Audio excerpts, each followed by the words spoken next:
Aí, galera, uma fogueira aqui para esquentar a nossa manhã. Aqui, ó, na beira da represa. Que delícia! Ó, dá uma olhada nisso. Aqui, e eu tô aqui, ó, me esquentando. O tempo tá maravilhoso. Tem algumas nuvens no céu, mas bem raro.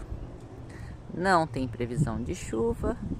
Temos uma brisa leve.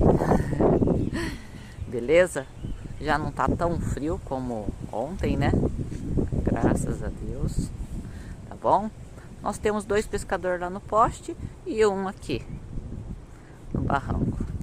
Desejo um ótimo dia a todos, com muita paz e muita saúde.